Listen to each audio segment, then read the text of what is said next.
Assalamualaikum warahmatullahi wabarakatuh. Pertama-tama, marilah kita panjatkan puji syukur kehadirat Allah Subhanahu wa Ta'ala yang telah memberikan nikmat dan hidayahnya. Tak lupa sholawat serta salam kita curahkan kepada Nabi kita, yakni Nabi Muhammad SAW, yang kita nantikan syafaatnya kelak di akhirat nanti. Yang terhormat, Bapak Fathaillah Magister Pendidikan selaku dosen pengampu mata kuliah Kewarganegaraan dan juga teman-teman kelas 2C yang berbahagia. Izin memperkenalkan diri, nama saya Feby Utari, NPM 2022-406405127. Pada kesempatan kali ini, perkenankan saya untuk menyampaikan pidato dengan topik keadilan dalam masyarakat. Keadilan adalah pondasi yang kuat untuk membangun sebuah masyarakat yang adil, harmonis, dan berkeadilan. Seiring dengan kemajuan zaman, tantangan yang dihadapi oleh masyarakat kita semakin kompleks.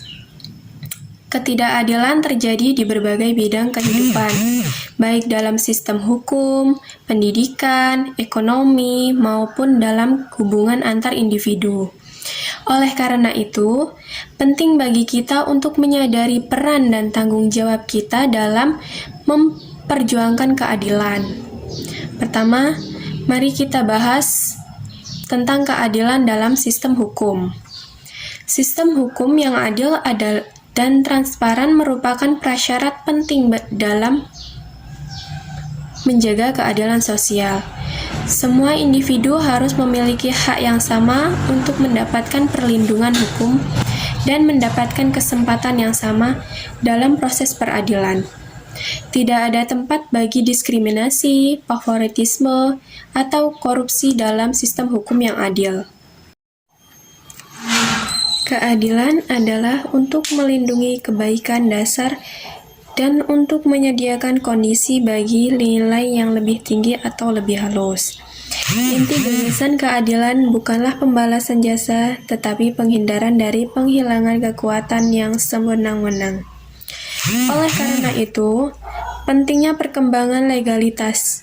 Aturan hukum terlihat secara perlahan untuk disertakan dengan implikasi tertentu. Selanjutnya, keadilan dalam bidang pendidikan juga sangat penting. Setiap anak memiliki hak yang sama untuk mendapatkan pendidikan berkualitas tanpa memandang latar belakang, ekonomi, suku, agama, atau jenis kelamin. Pendidikan yang adil memberikan kesempatan kepada semua individu untuk berkembang dan mewujudkan potensi mereka. Hal ini akan menciptakan masyarakat yang lebih inklusif dan berkeadilan. Hak mendapatkan pendidikan adalah bagian dari hak pembangunan kondisi fisik dan mental. Secara umum, Mill berpikir pemerintah seharusnya tidak mencampuri individu bagi kebaikan mereka. Pendidikan umum hanya dapat dibuat dengan tindakan negara. Kewajiban negara adalah untuk meyakinkan bahwa semua penduduk masa depannya diberi kesempatan belajar yang jenjang pendidikannya memungkinkan mereka untuk membuat keputusan cerdas pada kemampuan atau kapasitas mereka dan memberi dasar bagi pengetahuan dan disiplin yang diperlukan untuk partisipasi aktif dalam pekerjaan dan keputusan bersama dari komunitas. Tidak kalah pentingnya adalah keadilan dalam aspek ekonomi. Kesenjangan ekonomi yang luas dapat menyebabkan ketidakadilan sosial dan menciptakan ketegangan dalam masyarakat. Oleh karena itu, penting untuk memastikan bahwa sistem ekonomi memberikan kesempatan yang sama bagi semua orang untuk meraih kehidupan yang layak. Pengentasan kemiskinan dan pemerataan pembangunan ekonomi adalah langkah penting untuk mencapai keadilan dalam masyarakat.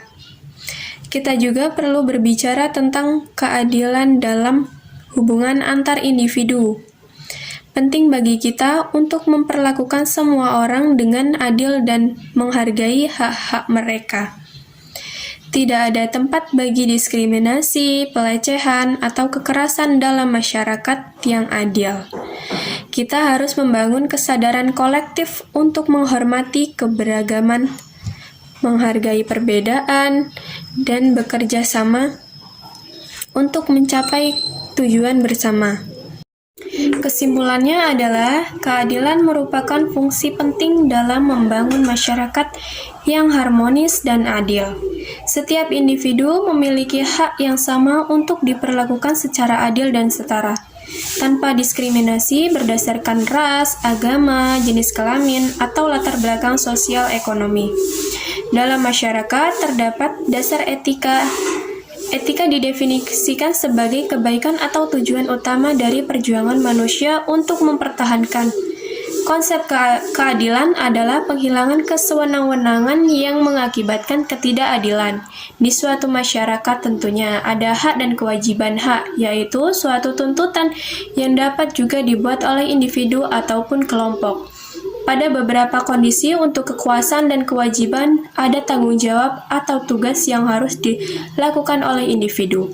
Tujuannya adalah untuk mencegah penyalahgunaan kekuasaan dan dalam suatu masyarakat ataupun negara terdapat asosiasi dan perjanjian tujuannya yaitu untuk representasi anggota, pengembangan industri, promosi, pengaturan standar, advokasi kepentingan, dan berbagai sumber daya.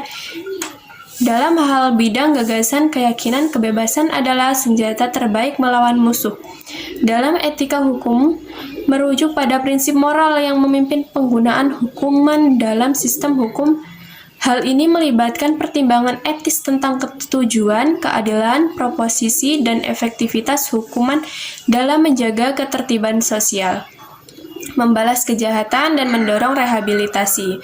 Keadilan antar negara adalah konsep yang berkaitan dengan pertimbangan etis tentang hubungan dan perilaku yang adil antar negara di tingkat internasional.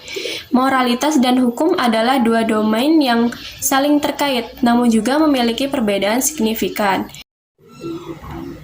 Dalam mengakhiri pidato ini, mari kita semua berkomitmen untuk berperan aktif dalam memperjuangkan keadilan dalam masyarakat kita. Kita dapat mulai dari tindakan sederhana di kehidupan sehari-hari, seperti berbicara dan bertindak secara adil, mendukung kebijakan yang berpihak pada keadilan, dan terlibat dalam kegiatan sosial yang mendorong kesetaraan dan keadilan. Demikian kiranya yang bisa saya sampaikan. Kurang lebihnya saya mohon maaf jika ada salah kata yang terucap.